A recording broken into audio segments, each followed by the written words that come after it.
You are tuned in to the High at 9 News Hour, where you will hear from cannabis industry experts and professionals from around the country talk about important topics while shining light on global issues and discussing cannabis as it relates to politics, regulation and reform, data and technology, science, research and medicine, family and parenting, art, celebs and entertainment, fitness, sports, mental health and wellness, and plant-based medicines and enthogenics.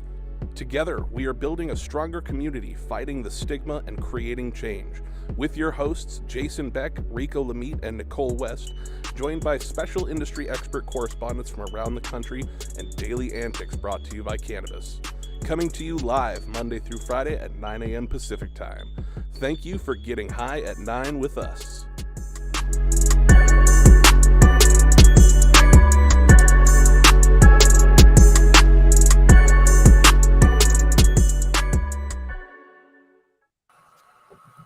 Oh, good morning, good morning, good morning. Happy Friday, High at 9 News fam. We are so excited to be closing out this Shut the Fuck Up Friday on Friday, October 21st. Today's also World Iodine Deficiency Day, National Witch Hazel Day, International Nacho Day, Back to the Future Day. Oh, let's hop in the fucking DeLorean, y'all. National Reptile Awareness Day. Okay. And National Pumpkin Cheese Day for all those basic bitches out there around the world. Thank you all for joining us and getting high at 9 with us. It's also high noon on the East Coast. Please remember to like, share, and subscribe to us on all social media platforms. We are live every Monday through Friday on YouTube and Twitch and audio only on Clubhouse. If you're in Clubhouse, you can go ahead and participate in the show by raising your hand if you have a brief comment or question on the story that we've presented. But if you guys want to just stay tuned for a quick second, we got to pay a bill and we'll get right back to you.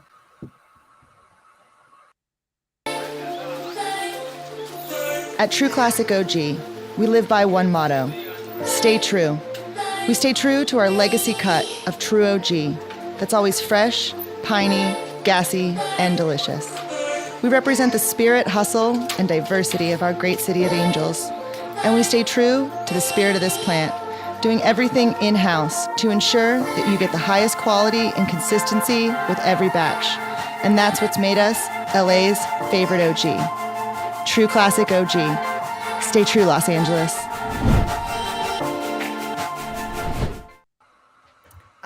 That's right. Good morning, everybody. Thank you all again for tuning in. We're going to get started this morning with the dopest dad, or a fellow dope dad, that is literally changing the game when it comes to cannabis and potentially conspiracy theories worldwide. Also known to be caught at a TEDx convention teaching you why cannabis can change the world. Rico Lamitte, what do you have for us today? Oh, yeah. Thank you so much, Nicole. Happy National Reptilian Day to all the politicians gearing up for midterm season. And happy birthday to Kim Kardashian. We hear you and we see you. My headline today is from the Hong Kong Free Press by Hilary Luang. Hong Kong to ban cannabis compound CBD from February 1st with up to a 7-year jail term for possession to match heroin and cocaine. Hong Kong, another place not to play off-season basketball. Last night, the territory known once to many as one of the world's most thriving economies and hub for international trade and investment announced it'd be taking a major step backward. Beginning February 1st, 2023, the Hong Kong Special Administrative Region of the People's Republic of China will be banning cannabidiol, cannabidiol, however you want to fucking say it, and placing the cannabis compound on its dangerous drugs ordinance criminalized list of drugs. The legislative amendment will be brought to Legislative Council and is expected to advance into law next Wednesday, and the ban will go into effect February 1st. THC's less psychoactive cousin will be forced to join over 200 substances listed in the ordinance, including fentanyl, cocaine, heroin, ketamine, and methamphetamines. Authorities claim CBD is scientifically inseparable from and even converts into tetrahydrocannabinol, THC, upon decomposition, despite local supporters arguing that trace amounts of THC found in subproducts are insufficient to produce associated effects. Trafficking and manufacturing of CBD will be subject to maximum penalty of life imprisonment and a $5 million Hong Kong dollar penalty, which converts to roughly $630,000 US dollars. Possession and consumption will get you 7 years imprisonment and a fine of 1 million Hong Kong dollars or 125,000 US. In June, the Narcotics Division of the Security Bureau consulted reps from medical, social welfare, and commercial sectors and invited written submissions by industry stakeholders on the ban's initial proposal, alleging majority support for prohibition. However, a leaked government document showed some of the letters pleading for CBD products to at least be allowed for professional medical use, and others casting doubt on this scientific research backing the ban. Cannabidiol's gained regional popularity over recent years, with CBD-themed cafes, and bars offering infused food and drinks. Physical shops and online stores selling oils, gummy bears, topicals, and other products, all now facing permanent closure under the ban. The crackdown began last November with Security Bureau seizing over 30,000 products suspected of containing THC, resulting in 34 people arrested over CBD-related offenses, including trafficking and possession of dangerous drugs. But unlike Brittany Griner's Russian situation, no charges were pressed, and all detainees were released on bail pending further investigations. Next week, disposal boxes will appear at select government locations to voluntarily facilitate the disposal of CBD products. They did not, however, say amnesty would be granted to those volunteers. As much as we complain about overreaching regulations, reefer madness propaganda, or Joe Biden's unwillingness to move fast enough on cannabis legislation, the freedom we Americans enjoy to voice said complaints, to openly critique the missteps of our federal and state governments as we slow walk into federal legalization, and to publicly make distasteful jokes, like I often do, without complete fear of being censored by the government, can truly be appreciated when we come across fucked up headlines like this from overseas. This is Rico Lamitte, the dopest dad in the street, for High at 9 News. I mean, these government these boxes, they're definitely going to be filmed by the government. Oh, they're 100%. definitely going to try to catch you up on some bullshit in Hong Kong if you throw something in there. I'm gonna dress as an amnesty box for Halloween and just walk around parties. Oh, that would be a great That's my Halloween costume. I have a full green thing, and it just says amnesty box, and I'm just gonna carry around a box, and we go to weed parties and hope people drop weed in my box. Yeah. It could go so many ways. I'm not gonna take the bait on that. I'm shutting the fuck up. Yeah. You're shutting the fuck up, Mark. What made this happen, Rico? It's just that they can't tell if it's something with CBD has THC, so they're just like, fuck it, you can't have any of it. No, Hong Kong's being taken over by China. That's what it is. Yeah, but China allows for CBD. So they say. They do. Have you seen anybody able to take it? They do allow for CBD. I was working with a company one time. We had a SFDA permit from the Chinese government to create a CBD drug that would be delivered intravenously. So they do support CBD. Not to mention the largest However, hemp it has fields been in the world banned are in in mainland China. China since December of 2021. I just Googled it. What's Amazing. CBD laws? Shit. Is this kind of similar to what could happen if they reschedule cannabis? Is it like dispensary owners come dump your shit in the federal government has drug preclusion on CBD already because they have an FDA approved drug. So yes, this is a reality of what could happen in the US. CBD is only legal in cosmetics in China. Only hemp-based cosmetic CBD products are legal technically. And as of last year, consumable CBD is not.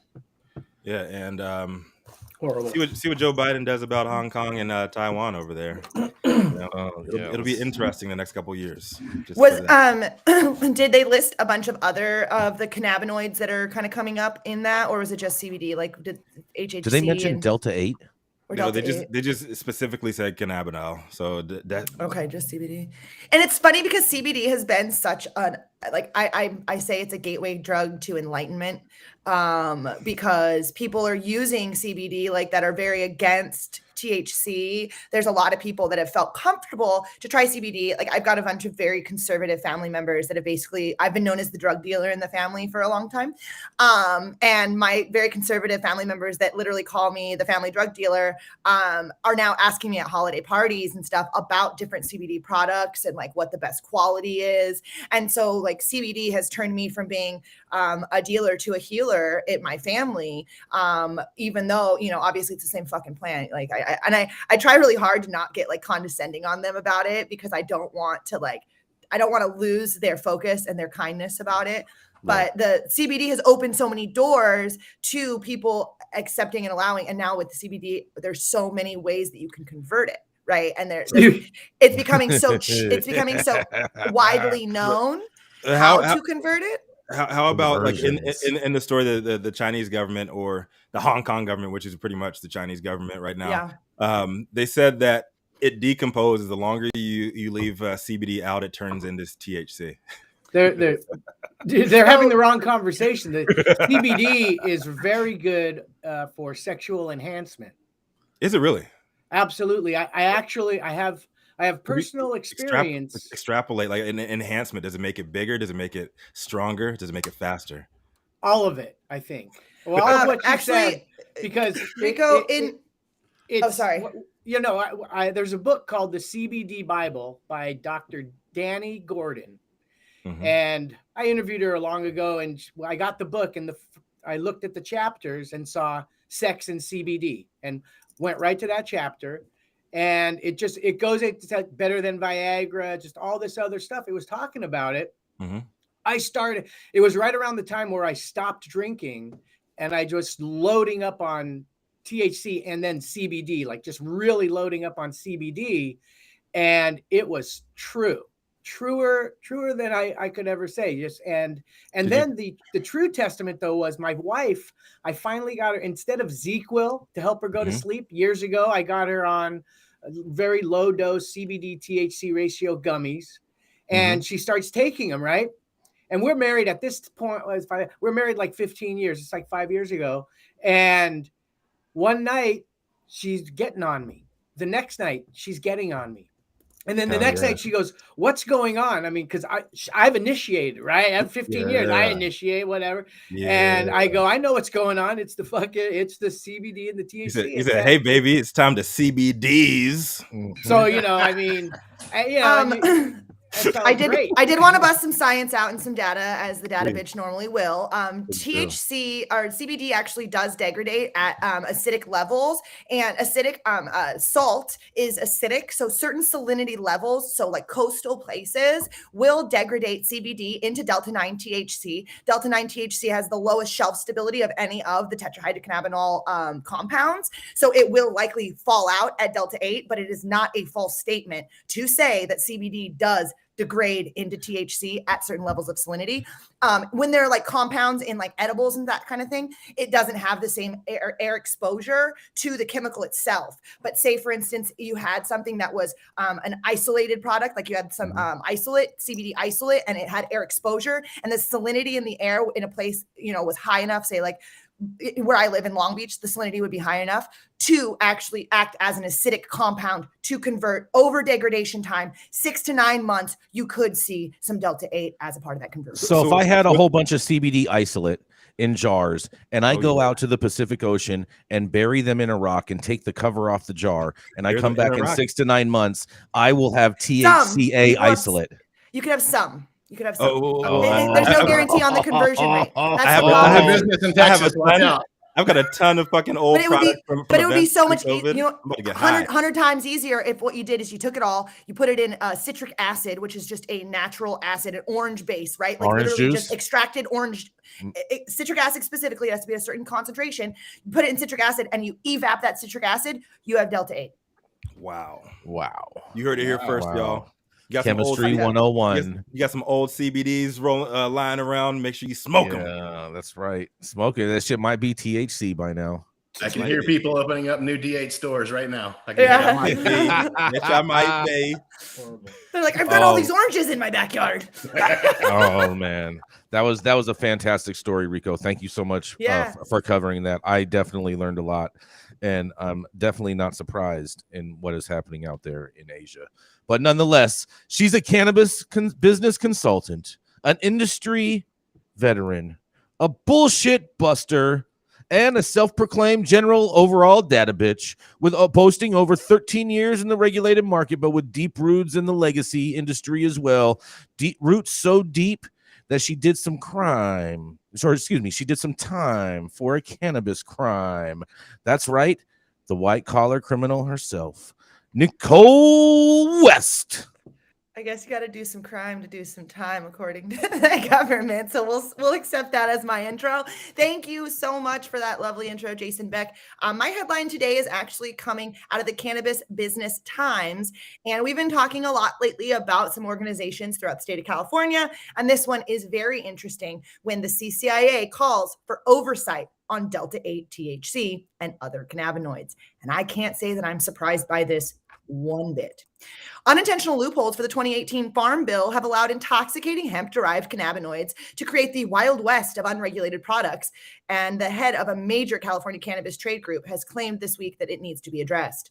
In a white paper released October 19th by Sacramento-based Cannabis Industry Association, or the CCIA, the group's members called for urgent reform as they claim the dangers associated with the intoxicating products being sold as hemp that continue to pose the widespread threat to public health. CCIA represents hundreds of state legal California cannabis businesses and works to promote the growth of a responsible and legitimate industry. Policymakers have inadvertently created the Wild West of hemp-derived intoxicants that are putting the health of the consumers across the country at risk. CCIA board president Pamela Epstein said that in the white paper that the proliferation of these unregulated and untested synthetic cannabinoids is a public health crisis, and we are calling for immediate action to protect the public safety and also the regulated market. In September of 2021, the U.S. Food and Drug Administration, or the FDA, released a warning statement, and the Centers for Disease Control and the Prevention released the health advisory statement, cautioning potential consumers about the adverse effects associated with hemp-derived products containing Delta-8 THC, which can be synthesized, as we just spoke about, from CBD. Those effects range from vomiting, hallucinations, trouble standing and loss of consciousness, deep sedation, slowed breathing, irregular heart rate, decreased blood pressure, according to the two federal agencies. Same things that they say about THC Delta-9 as well, if anybody's curious. In addition to Delta-8 THC, CCIA officials have cited several other cannabinoid compounds in the list entitled the Pandora's Box of Dangers of a national unregulated hemp-derived intoxicating cannabinoid market. Some of those other cannabinoid compounds cited include THCP, which in a 2019 scientific report study has found binding affinity to human receptors 30 times greater than Delta-9, which I think is super interesting. So THCP, making it that much more intoxicating. THCJD, which I have still not seen in a product, which is being promoted as a unique psychedelic effect and is reportedly 19 times more intoxicating than THC Delta-9. THCO, a semi-synthetic derivative that is reportedly 2 to 3 times more potent than THC Delta-9. Delta-10 THC, which is similar to Delta-8, but not derived from any compound in the plant. Interesting. And the final one is HHC, which we did learn about yesterday with Dr. Mary, which is a THC modified to be more potent than Delta-8 or Delta-10. With the 2018 Farm Bill specifically defined in the legality of Delta-9 THC concentration of 0.3 for hemp, but not defined for Delta-8 or other minor cannabinoid concentrations. The lesser compounds are often derived and include these in these products. Some of those products mimic popular snack foods and appear as candy, and sometimes promoted based on their high potency or even their ability to help people circumvent drug tests, according to the CCIA. As we did discuss yesterday, I did think that HHC would fail a drug test because it did come from THC. However, apparently the conversion does not happen the same, and there is a chance that maybe it doesn't. I will not say it does or doesn't, but there is a chance. According to the report of the unregulated products that are available without age or testing standards, they are all sold at gas station, convenience stores, smoke shops, and online without any interstate oversight. Intentionally or not, the 2018 Farm Bill left the barn door open for the so-called hemp manufacturers and have run right through it, creating a rapidly growing market in dangerous intoxicants, says Tiffany Devitt, the paper's primary author and the CCIA board's vice president. In conclusion, the report of the CCIA officials made recommendations to address the public health issues as follows. 1, to create a unified federal framework for regulating intoxicating cannabinoids that is aligned with current science and strikes balance between access and consumer safety. This includes legalizing and regulating cannabis at a federal level and making all plants that grown for cannabinoids content subject to similar regulations rather than an arbitrary THC threshold. That one, my friends, is also known as deschedule or bust. Number 2, congressional action to close unintended loopholes in the Farm Bill are being exploited to sell the intoxicating cannabinoids outside of the regulated market. This is important, and we do need to address this. I will not disagree at all. Action by the FDA to exercise its authority and approve or disapprove new synthetic compounds that are not found in the plant in the commercial quantities. If we're making something up and creating a chemical, you better be believing that the FDA is going to get their hands in it, and it better happen sooner or later before we end up with a bad name by creating some chemical that we don't realize is actually bad, because it's not impossible to convert something good into something very, very bad. So the last one is the enforcement of the laws in California and other states as applicable that prohibit the sale of intoxicating cannabinoids outside the regulated cannabis market, and the creation of a unified regulatory framework. Super interested in what everyone has to say about this. Some of these things I feel need to be addressed. Some of these things I feel like sound a little bit of like crybaby moment, but I do understand putting them all together is going to have a lot more impact. I really do hope that we figure out a way to regulate this in a way that is helpful to society, but also isn't hindering, the production of access as well. So I'm Nicole West, getting high at 9 with y'all. All right. I've always said unregulated. It's just a fucking black eye waiting to happen for the cannabis market. I think there's a place for it, although we don't have any kind of long-term testing on it. We've all smoked our whole lives. Many of our parents did. Lots of testing there. No testing with Delta 8. So I'm a little nervous, but unregulated, it's a black eye waiting to happen. I mean, African American. He didn't say black guy, Rico. He said black. Stop it! I didn't say that. Guy waiting to happen. That's got canceled. Thanks, Rico. I mean, I do find it interesting that CCIA is going at this point in time when it's kind of late. It's kind of late. I feel like they missed the bus with this one, especially when they were. It's not late. It's still happening. What do you mean? It's too late. So say nothing. Just let it fucking over. No, that's not. No, I'm saying they should have been saying this a while ago. Is what I'm saying. Right. I feel like the amount of things that they already had on their plate that they were trying to say about California in general, I think were already immense. And then with the CBD regulation, I think that was something that we were waiting to see how it actually panned out, right? Because the California originally had a law against allowing CBD in any food outside of. But I think them waiting for things to pan out is lack of leadership. They should be proactive as opposed to reactive. I think less than concerning about that. Let's talk about the actual bill rather than bitch about things that we're obviously not doing either. So what about? I'm anti-regulation. My cannabis from 30 years ago had stems and seeds and sticks, and I smoked it. I'm okay. Don't forget about the paraquat too, Mark. Hey, whatever, Yes. What's paraquat? Paraquat, bro. That's something they used to spray on the weed. I had someone when I used to sell Bammer weed. I had someone come and try to tell me that my Bammer weed was laced with paraquat. It had been sprayed with paraquat. I was like, get the fuck out of here. That was the first time I had ever heard of it. And it's the most fucked up pesticide, it's a really bad pesticide fucking ever. It's growth. The great thing about cannabis, though, it kills all that stuff, right? That's what happens. So it didn't matter, right? I don't know. I mean, it kills stuff. It definitely kills stuff for sure. Mark. It didn't kill me. We're still here. I'm not a scientist or anything. I don't know. Exactly. I used to go to places where this little Jewish boy shouldn't have gone to go get stuff. You know what I mean? To the valley, huh? Oh no, that would have been easy. That's bait. That is bait. That is bait. The idea that LBC. we would LBC, I'm here. Yeah. The idea that we would not want this to happen though. Like I grasp, I'm you totally can in say support whatever of you it. want, whatever you want to say about it being a little bit late, fine, whatever, fuck it. But it needs to happen. So like 100% just agreed. because it took us a long time to call out the fact that there's pedophiles in the fucking politics doesn't mean that we should stop talking about it, right? So same situation here. Same fucking situation here. We don't wait. We don't say, oh, it's so long, so we're government. Oh, let's just not say anything. Like, yeah, sure, maybe they sucked at waiting too long. Fine. Besides the point, no one fucking cares. That's not how we move. That's not how we move the needle. We move the needle by standing behind this kind of thing and saying, yeah, we need to fucking regulate it. Yeah, this is a problem. Yeah, the fact that you can buy THC fucking Delta 10 at a liquor store that's 10 times more potent and zero regulation next door to the store that Oz is trying to sell good quality fucking good weed. We need to address that.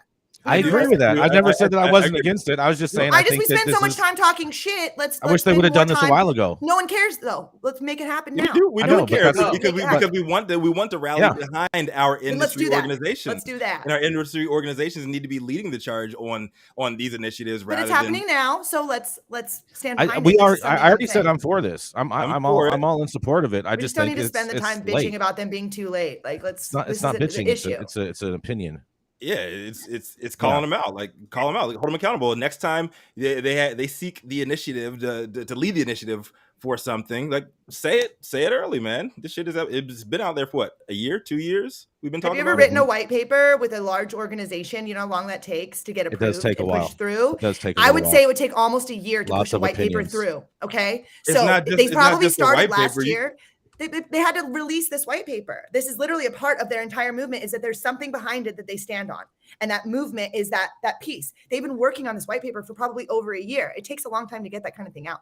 Anyways, let's move on. I just feel like we shouldn't be bitching about the organization. We should be focused on the movement, what's happening, which is the unregulated cannabinoids. All right. It should be noted CCIA is not one of our sponsors, but if you want to.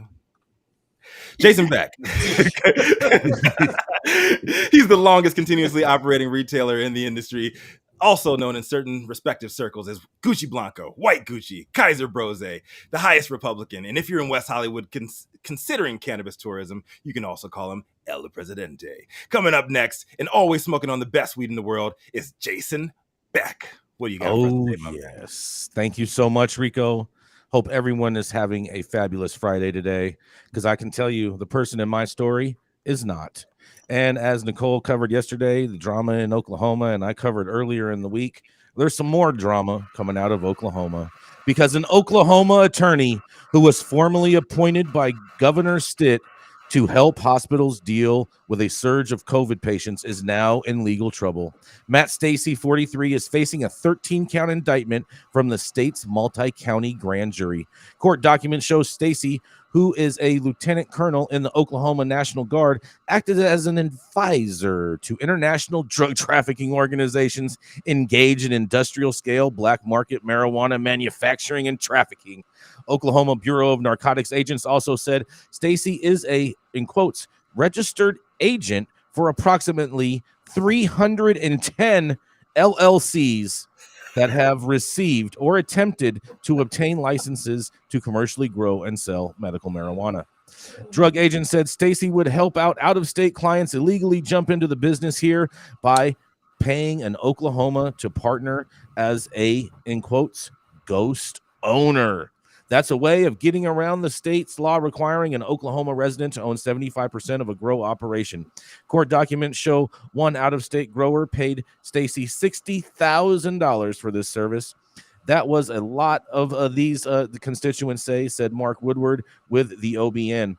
He also says, I can help you with some of these, the challenges that you're going to face if you come to Oklahoma, and hire me on as your attorney or your broker, he says. Our ghost owner told agents that she made $50,000 a year, no work required. Their sole role in the whole thing is just to get to their mailbox and get a check, said Woodward. Many of them have later found out that these same constituents and law firms are now putting their names on 20 to 50 to over 200 licenses. Woodward said criminal charges could follow the ghost owners. They absolutely can be charged, and they are being charged with felonies. And so hopefully that will send a message to these people who think it's easy money, said Woodward. Woodward said There are hundreds of investigations just like this underway. We're really just scratching the surface, said Woodward Stacy, who is also politically well connected as well. And Governor Kevin Stitt appointed him to his COVID-19 response team. He no longer has that role, and he donated the maximum $2,900 to Stitt's reelection campaign. Well, I'll tell you what, I don't think that $2,900 is going to buy you a get out of jail free ticket, but it may get you a more cushier sentence, and you may get classified into a more cushier facility. But who knows? Time will tell. But this guy, I think, is ultimately going to jail. And this is Jason Beck reporting for High at 9 News. I had mentioned this guy yesterday when I covered my story about the National Guard coming in to raid those Oklahoma grows yesterday. I had said there was a lawyer that had done this actual case is the beginning thread of a majority of what happened on the headline that I did yesterday.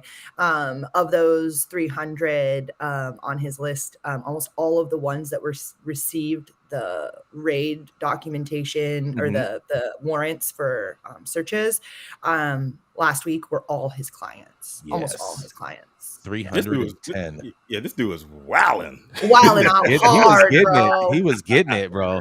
Like that was the hustle. He was the Wild West in Oklahoma. Yeah. I will say that I have been introduced to this person. Somebody has attempted to make the liaison to one of my clients.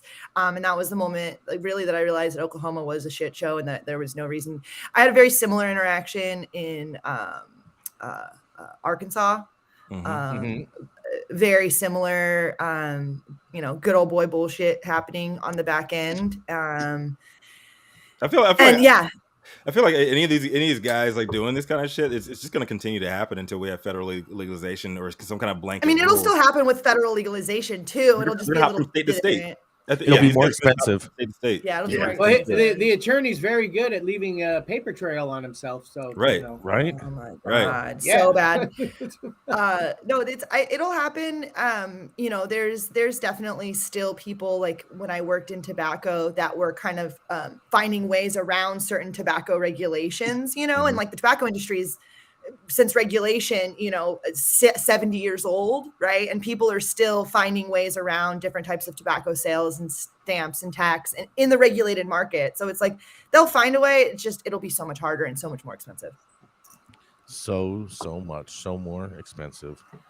Break out the bread. From my perspective, this is Omar. Yeah, this reminds me of the olden days in California with medical cannabis collectives and cooperatives and the bundling of scripts that took place. And some lawyers would even do that, but they never got popped. Let's remember that in Oklahoma, it's still medical only. There's an adult use initiative on the ballot for March 2023. But for now, everybody there is playing the medical game, which kind of leads to these types of shenanigans. And you play stupid games, you'll win stupid prizes. Yep. Here. That's right. Play stupid games, win stupid prizes all day, every day. Yes. Oh, man. All right. We're going to go to a commercial real quick. Flying into LAX and you want to taste some of the best weed in the world? Then stop by LAXCC, the closest dispensary to LAX, located at 8332 Lincoln Boulevard and open from 8 a.m. to 10 p.m. 7 days a week. Always make LAXCC your first stop when you touch down in LA and score like a winner. And don't forget to tell them I sent you and mention you'd like to get High at 9 for 10% off your full order. The thoughts and opinions in general shade thrown on the High at 9 News are those of the individual speakers, not those of any speaker or its followers. The statements made do not constitute legal or accounting advice, and our speakers make no representation regarding the legal status of any substance in a country, territory, or areas of authorities. The views expressed in this room do not establish fiduciary relationships. The responses do not imply constitute the endorsement by us, the expression of opinion whatsoever, any speaker or anyone on stage. If you're an easily offended person, this show's probably not for you. Also, you should probably shut the fuck up. October 23rd and 24th, join Bella Flora for their celebrity golf and poker tournament. With confirmed attendees like NBA All-Star Derek Fisher, formerly of the LA Lakers, Paul Pierce of the Boston Celtics, celebrity chef Todd English, and David Justice from the Atlanta Braves, plus many more. With a portion of proceeds benefiting the nonprofit Freedom Grow, join Bella Flora at Temecula in Temecula Creek, California, October 23rd and 24th. Go to www.bellafloragolf.com www.bellafl.com for full sponsorship opportunities. That's www.bellafloragolf.com. Well, thank you so much. We are really excited for our next guest, Mark Wasserman, one of the Pop Brothers at Law, probably the better looking brother and the one that showed up on Friday. So we're very excited to have you here. Known across the globe as the Pop Brothers at Law, California attorneys handling all areas of cannabis business, as well as all criminal defense matters. Most importantly, they teach people how to peacefully engage in the law with law enforcement with using these 25 words known as the script. And when it's time, just shut the fuck up when cops ask you questions. Mark, what do you have for us today? Hello. All right. Well, that's what I have for you today. You kind of touched on it. One of the things that me and my brother are known for are these 25 words. And today is Shut the Fuck Up Friday. We're working on making that a national holiday. I'm talking to a few people I know. Jason knows some people in DC. We're working on it.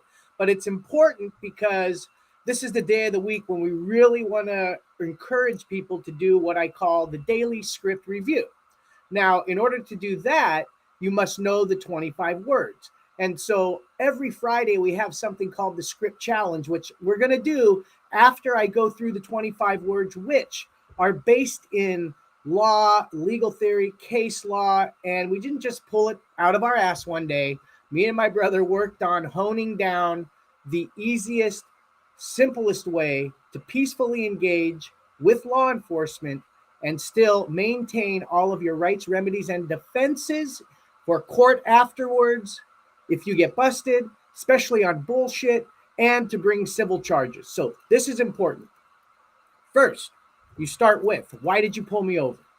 Then you say, I'm not discussing my day. Then you say, am I being detained or am I free to go? If detained, you must say, I invoke the fifth.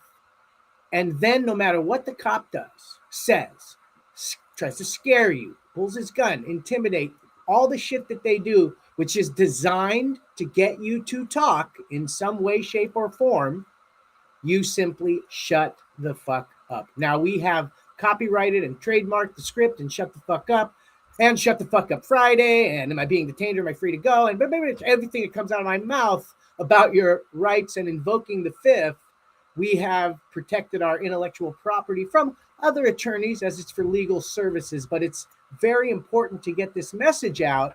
And so we can go through it. Now, who wants to be the first contestant on the script challenge? We do this every Friday. Oh, yeah. Pacific time on our IG Live, and we do a live version of it as part of our seminar, The Etiquette of Engaging Law Enforcement, how to shut the fuck up when cops, better known as the Shut the Fuck Up seminar. And we get people on stage with us. I'm the cop. I pull you over. And who's going to go first? All right, Nicole. I want to go first. Okay. I wore my Shut the Fuck Up shirt for today. I love the Shut the Fuck Up shirt. Not a copyright or trademark infringement because it is not legal services or any place that's selling it. I thought you were going to say because it has lips on it. Okay. All right. So the game begins when I say I'm the cop, I pull you over. All right. And then you have to give me the 25-word script in order, the way we teach it. Otherwise, as I do on stage or on the live, I kick you out. You're out. I'm worse than Simon Cowell. Oh, yeah. 25 words. All right. Okay. So here we go. This is the script challenge. I'm the cop. I pull you over and I say, what is that smell in your car? Officer, why are you pulling me over? Because you're speeding. Why are you speeding? I'm not discussing my day with you. I don't care about your day. Were you in a hurry somewhere? Where are you going? I'm not discussing my day with you, officer. It's okay. Where are you going? Tell me where you're going. I don't want to know about your day. Somewhere you're going. Am I being detained or am I free to go? You are being detained. Now tell me where you're going. Maybe I'll let you go. I'm going to invoke my Fifth Amendment right. Well, you don't even know what that is. Just tell me where you're going and you can be on your way. And what are you doing? I'm shutting the fuck up. That's it. So you would be a winner. You would be a winner. You would win. you would win something from. You have no idea how many times I've practiced this, Mark. You don't know. Like you've inspired me and people around me. I share your video. I practiced it. I've practiced it so many times. I was excited for today. I've been wanting to go on your show so that I could have that moment. So like having you on mine was just a better spin on it. Well, then, since it is Shut the Fuck Up Friday, you have won a nice gift from Rocket Seeds. Woo! Our proud Hell yeah. sponsor. Rocket Seeds, get your high quality seeds only at rocketseeds.com. And did you know you can ship cannabis seeds? Do you know why? There's no THC in a cannabis seed. Huh. Yeah. Anyways, I had to throw that in there. But okay, who's going next? Let's go, Mark. Let's run this, Mark. Come on. Okay. All right. Now I'm the cop. I pull you over and I say, you know what? You have drugs in you're a drug dealer, right? Where are you going? Where's the drug deal? I'm not discussing my day. Wrong. You lose. See, so the problem now, I do say this: if you're out there in real life and that's all you remember, and you're not discussing your day and you're shutting the fuck up, I love it. That's Parts of it are better than nothing. That's enough. Just don't tell the cop to shut the fuck up like they did on Tosh.0. Yes, absolutely. And that's the main thing. But for purposes of educating and entertaining and getting this right, there's a reason we say all of that. And a lot of times, and we hear it across the country, if you do this, cop's going to let you go or you're going to get a warning or something like that. So the first thing you have to say is, why did you pull me over? Because that gets the clock ticking. They have a reasonable amount of time to give you a traffic ticket unless there's other independent probable cause, which they get from your own mouth, unless there's something in plain view or other things like that. Then after you say, why did you pull me over? And they start harassing you, they tell you, and they say whatever they're going to say. Any question they ask, it doesn't matter what it is. Make it up. I'm not discussing my day, officer. It goes to any question, Mark, anything at all. Mark, in California, are you still allowed to film an officer? Turn the recording on your phone or on your mobile device? Yeah, absolutely. You're allowed to film anywhere. And I know there's stuff going up about laws and this and that. As long as you're not interfering, I guess maybe a state or two has like 10 feet or a certain amount of feet or whatever. But for the most part, you just can't interfere with what they're doing. And you should always film the police, when they come up to your car or wherever you're at. Mm-hmm. So after you get to, I'm not discussing my day, am I being detained or am I free to go?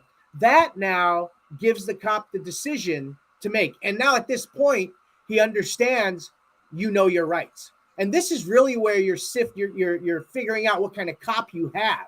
Because if you have a constitutional cop, as I call them, who understands your, there's no crime going on, nothing crazy. You get on your way. The next 10 people are going to yap their mouth off. If you have a cop who does not like that your rights, because his job just got 100 times tougher, then he's going to say you're being detained. And then at that point, this is where our Supreme Court says you must speak in order to invoke your right to silence. You must say, I invoke the Fifth expressly, because anything you say or do can be used against you. And that's a case that's based on, you can look that up. And then after invoking the Fifth, shut the fuck up, no matter what happens. You know how hard it is for me to shut the fuck up, Mark, but I learned from you. Yes. And that is the one time that I will. And that's the best time. And you know what? The best time to really do it is when you're driving around and you're nothing. You come from church or temple or whatever. You're riding clean as a whistle. And you feel and because if I don't have anything, then what do I get? This is when it's best to utilize it, because I don't care how clean your car is, and you know who you are, who I'm talking to, who was in your car 3 weeks ago, and what might be fell out of his pocket. I've been doing this 26 years. The cases go around the block about. I found mystery mushrooms in my car the other day from somebody that was in my back seat, and they're not mine. I know they're not mine. They are not my mushrooms, and they were in my back seat. Prime example of somebody. Exactly. What's that, Omar? I said tell it to the jury. But one point, Mark, I think you also have to ask people to invoke the Sixth Amendment right to counsel, not just the Fifth, but also the Sixth. Add 2 words. Absolutely. That's never going to hurt. That's never going to hurt. And for people out there, and I know these people, they're my clients and probably yours too, Omar. If all you remember is my attorney. Maybe just my attorney. The only word that you can say is, yep. Yeah, If all you can say is, I need my lawyer. Absolutely. So, I mean, so this is all in the spirit of, and we have cops across the country who fall. In fact, I think they're out of Kentucky. There's a sergeant who makes his night squad stand up every night before they go on patrol and recite the script. And, you know, there's a lot of good cops out there, and they understand that what we're teaching helps them. It de-escalates. And that's the other thing. It's up to us to de-escalate, because there's only room for one ego at a traffic stop. And I say, let it be the cop. Well, anybody who thinks being a dick to a cop is the right answer is absolutely incorrect. No. And Donald Trump, and I approve this message. That's a great time to move. Yeah, That's a we got to move. Thank you so much for that, Mark. That was fantastic. I hope everyone learned a lot from that and uses that on a daily basis if necessary. In an industry full of snakes, flakes, and flakes, in the great red state of Texas, with trolls posting up daily, smoking Delta 8 under the bridge, he's Hidden the High Road. That's right. The host and co-creator of the new show, Hidden the High Road, and also fellow truth seeker, is none other than the Stone Slade. Thank you, Jason Beck. Thank you. Today, everybody, I'm bringing my story out of Maryland, coming out of WBAL 11, their local NBC station. As we all know, I'm going to bring it up again. At the national level, President Joe Biden issued an executive order last week pardoning people convicted of cannabis possession under federal law, tweeting that no one should be in jail for using or possessing cannabis. And while motives are likely more political than pure, given the proximity that the midterms were the midterm elections and the fact that few, if any, people are in federal prison for simple possession, the move was nonetheless welcome and long overdue. When Maryland began allowing medical use of cannabis by qualified patients 8 years ago, it was the 21st U.S. state to take such action. Supporters of Maryland's ballot question 4 regarding legalization of cannabis rallied yesterday to explain why they think it's needed. Voters will be asked some simple questions, important questions, when they cast a ballot this November. If question 4 passes, Maryland will join 19 states and Washington, D.C. to legalize cannabis for adults 21 and older. It'll also allow those convicted of cannabis crimes to petition for expungement of such criminal records, and those currently serving prison sentences for cannabis convictions to petition for resentencing to time served and release. Polling indicates that Maryland residents support cannabis legalization by nearly a 2-to-1 margin, and that support crosses all parties. This is according to the Vote Yes on 4 campaign. Former Baltimore Ravens player and chairman of the campaign, Eugene Monroe, said, when people go to the polls, to the ballot box, and check yes for question 4, they won't just be legalizing cannabis, they'll be helping people change their health destiny. Monroe said that he used medical cannabis instead of opioids to help him with his sports injuries. I got involved with this as a result of not just my time with the Ravens, but a sports career riddled with injury. Monroe said the most important thing I noticed in my own locker room was athletes I was sitting with came from the same communities like this one in Baltimore, where people and families have been torn apart by the war on drugs, by prohibition on cannabis. Earlier this year, the Maryland General Assembly passed legislation to place a question on the ballot that, if passed, will legalize cannabis for adults 21 and older on or after July 1st of 2023. Baltimore City Delegate Stephanie Smith of District 45 said, for those community members that have an empty seat at their table because someone's incarcerated for cannabis, for someone whose opportunity to excel through academics or job opportunities have been denied because of cannabis, this is our way of saying no more. It's now in your hands, where you can go out and vote yes on question 4. And while question 4 is not perfect legislation, it does give us hope. The ballot question requires a simple majority to become law. I got to say, keep pushing, Marylanders. I find it crazy that we have this medical system that has created the opioid crisis that we're in. We have this plant without any scientific manipulation that can take the place of many of the same opioids that our citizens are struggling with.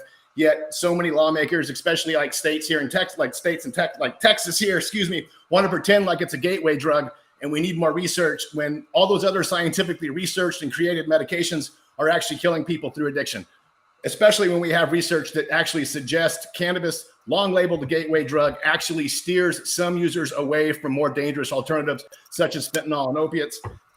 There is no small benefit. There have been at least 2 North American studies that found opening marijuana dispensaries lowered opioid overdose deaths by 25% in adjacent communities. blows my mind. All I got to say is, people, pay attention to who's running this November. Vote out the prohibitionists. I'm Stone Slade reporting for the High at 9 News Hour. Vote them out. Stone, Yes, I definitely want to, I always take this chance whenever we talk about voting to make sure that people that are felons or have incarceration know about their voting rights. Maryland, as of 2016, Maryland General Assembly overrode the governor's veto, SB 340, and restored the voting rights for all convicted felons immediately upon their release from prison. Previously, convicted felons in Maryland had to complete parole or probation before they were able to vote. So as of 2016, you are allowed to vote the moment you get out of jail. Do it. Awesome. Very important to me, and a big shout out again to Dana Cisneros for giving me the understanding that I was allowed to vote, because I was a very educated person who did not think I was allowed to vote once I became a felon in the state of California. I posted about it on social media, said, I can't vote. And she's like, yeah, you can. Don't be dumb. And so now I'm not dumb and I vote. Big shout out to Dana for everything she's done for me. The greatest lawyer in the world. Sorry, Mark Wasserman. Sorry. No, just being able to know that you could vote. You know what I mean? Like that human, that bit of a human piece, like the amount of people that I've helped educate because of that. Like, that's why I'm giving the shout out, is like, if you can give knowledge to somebody like that, fucking do it, man. Each one Absolutely. teach one. Each one teach one. Yeah. That's why vote them out is such strong language that a lot of people just hear or hashtag and don't really appreciate or understand. Because I go back to yesterday, what Nicole was saying, and your position on being in politics. I wish you would be in there, and I understand why you're not. But God, if we had, 150, 200 of you types running around in Washington, D.C. You probably know where all the money is. Well, but that's only going to happen by voting. And the younger generation and the younger kids, I mean, that's the only way it's going to happen. And that's the only way we're going to see. I said it yesterday, right? Cannabis legalization ain't happening in our lifetime unless they get out there and really start voting in these politicians who are supporting cannabis. And I don't care if you're a one issue guy. Yes. Guess what? My feeling is, Hold on. Mark, we gotta keep on. Okay, go. We're running out of time. I can go forever. Yes, he is a multi-talented and multifaceted attorney, founder of a bi-coastal boutique cannabis law firm with offices in California and New York. Also the NCIA director, a legal publisher, author, ganjier, and purple belt in high-style Brazilian jiu-jitsu, reserving his right to legally break the wrist and walk away. Shout out to Rex Kwando. From anyone fucking up the rotation in his cipher. Coming to the stage next is the one and only Omar Figueroa. What you got, my man? Thank you, Rico. Happy Final Flush Friday, everyone. My story is from Politico by Louis Westendarp. The headline is, Germany's plan to legalize cannabis is out. Here's what it says. Germany plans to decriminalize the purchase and ownership of small amounts of cannabis under a long-awaited reform blueprint that would deliver on an election promise of weed reform by the center-left coalition, which came to power last year. The reform, leaked to the R&D newspaper group Wednesday, would also allow cannabis sales in licensed shops and potentially also pharmacies, but ban advertising to promote consumption. The so-called corner store paper that has been circulated for discussion around the government represents an incremental step toward proposing and passing legislation that could enter into force during this parliamentary term. But in terms of its significance, it represents a decisive step toward legalization in the EU's most populous nation and a potentially huge opportunity for the North American cannabis industry that has already profited from the U.S. reform playbook. A handful of European countries, like Portugal, have already decriminalized cannabis, but many others are looking to see how Germany's reforms fare before moving. The paper is the result of a months-long inquiry by Burkhard Lienert, Germany's commissioner on narcotic drugs, who has had to please a wide range of interest groups and the three different coalition parties who promised legalization in November 2021. His plan, on which legislation would be based once the rest of Chancellor Olaf Scholz's government signs off on it, would decriminalize the purchase and possession of up to 20 grams of cannabis by adults. It would also be legal to cultivate up to 2 cannabis plants at home. Cannabis should then be sold in licensed shops and potentially also pharmacies to better cover Germany's rural areas. It is also being considered to allow specialty stores with consumption options or coffee shops in common parlance. Germany has allowed the sale of medical cannabis in pharmacies since 2016. Also, there should be a 15% limit on THC in cannabis that is sold legally. For young adults aged 18 to 21, cannabis shouldn't contain more than 10% THC. Lastly, cannabis sold in Germany should be produced domestically to avoid quarrels with international law. Unfortunately for Bleenert, not everyone in the coalition likes this plan, and it might need to undergo further changes to command the parliamentary majority needed to enact the reforms, which lawmakers say could happen next year. Unnecessarily restrictive, said Christine Lutke, drug policy speaker of the Liberal Free Democratic Party, one of the three parties in the ruling traffic light coalition. THC caps, possession limits, and stricter regulations until 21 years of age will drive consumers to the black market. A disaster for youth, health, and consumer protection, she tweeted. Kirsten Kappert-Gonther, vice chair of the Health Committee from the Greens, criticized the anticipatory obedience when it comes to importing cannabis. Not importing and obeying rudimentary EU law could mean that the cannabis demand cannot be met, a gap that the black market would fill. Yet there's more backing from Bleenert's Social Democratic Party. Parliament member Carmen Beggy said, many points in the corner paper are welcomed. However, she adds, Parliament has a final say. So the highly anticipated corner store paper will now turn into the highly debated corner store paper. This debate will be closely followed internationally, not only because Germany is the largest economy in the EU and plays a model role there, but also because a holistic legalization is being pursued with regulations, controls, and transparency along the entire value chain, since in Germany, nothing is left to chance. The health ministry, in response to a request for comment from Politico, said that the coalition government had not yet agreed to a common proposal for cannabis reform. Can Germans make cannabis regulation even more complicated than it already is? Yes, some say, because in Germany, nothing is left to chance.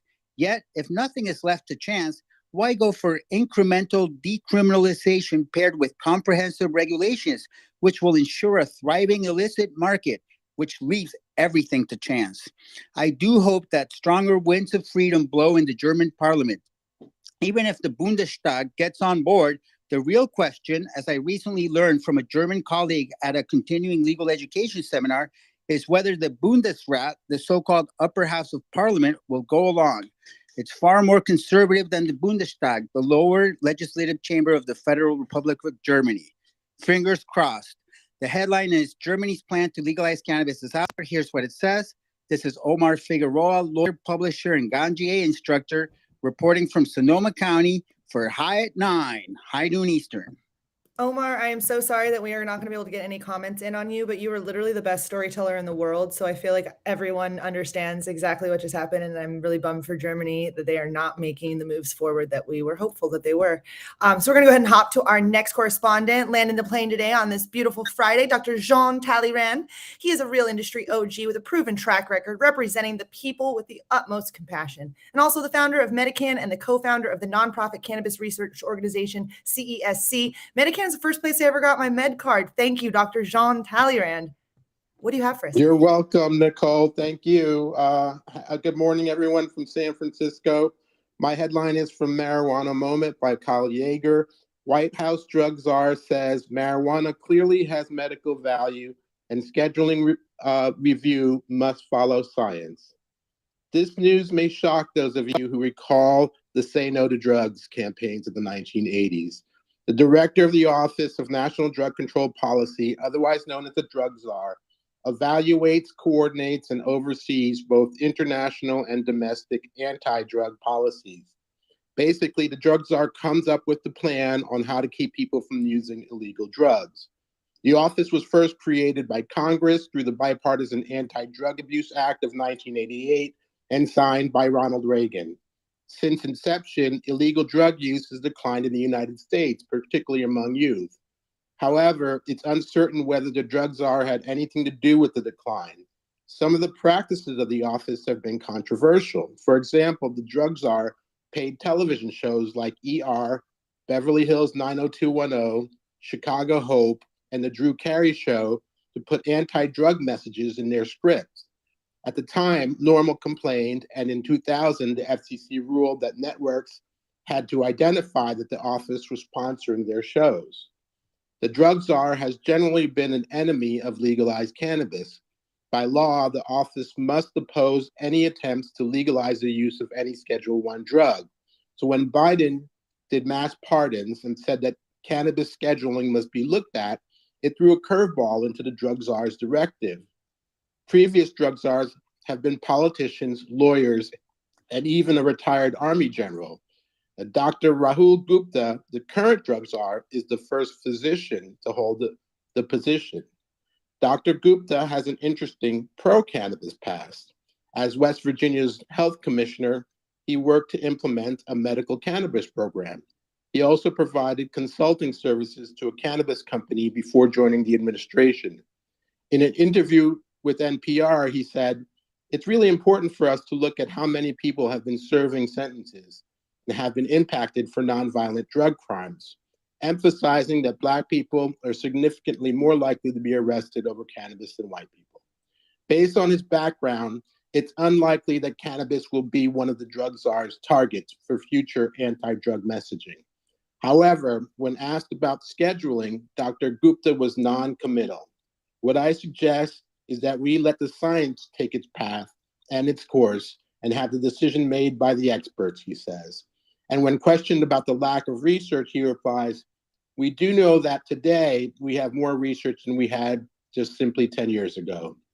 It's uncertain whether, quote, the science will lead the drug czar and departments like HHS, FDA, and DOJ to recommend scheduling or descheduling.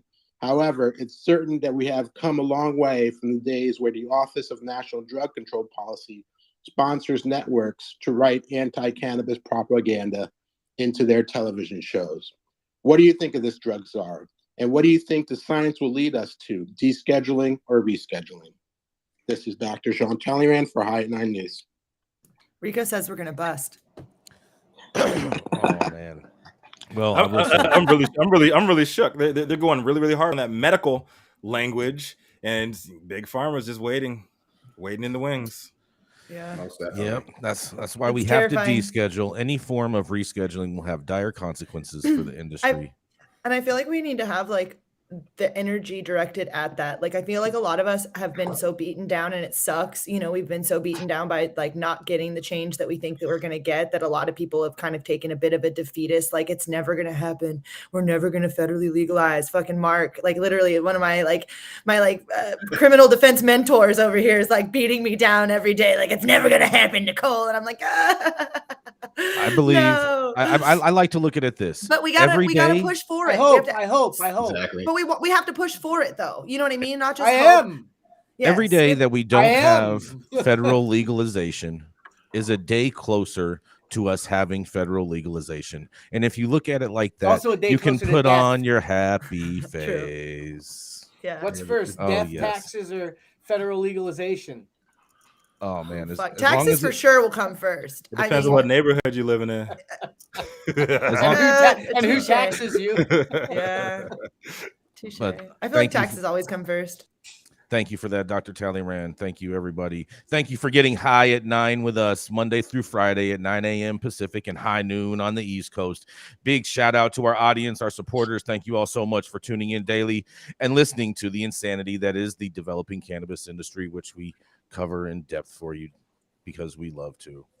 Thank you for all the haters for talking shit, keeping us, you know what I'm saying, doing what we're doing. And a big, huge thank you to our sponsors, True Classic, Bella Flora Golf Tournament, and LAXCC for helping us keep the lights on. Thank you to our correspondents for being amazing. Thank you so much to the Pop Brothers at Law and Mark for coming on these 2 days with us. Thank you so much. We appreciate you here. And thank you to Cannabis for giving us a reason to all do this. Thank you to 3 is 4 for helping us to create this space and in the Muniverse. And thank you for tuning in and getting high at 9 with us today. Have an amazing weekend, everybody, and turn up. I love you. And shut the fuck up. You are tuned in to the High at 9 News Hour, where you will hear from cannabis industry experts and professionals from around the country talk about important topics while shining light on global issues and discussing cannabis as it relates to politics, regulation and reform, data and technology, science, research and medicine, family and parenting, art, celebs and entertainment, fitness, sports, mental health and wellness, and plant-based medicines and enthogenics. Together, we are building a stronger community, fighting the stigma and creating change. With your hosts, Jason Beck, Rico Lamitte, and Nicole West, joined by special industry expert correspondents from around the country and daily antics brought to you by Cannabis. Coming to you live Monday through Friday at 9 a.m. Pacific Time. Thank you for getting high at 9 with us.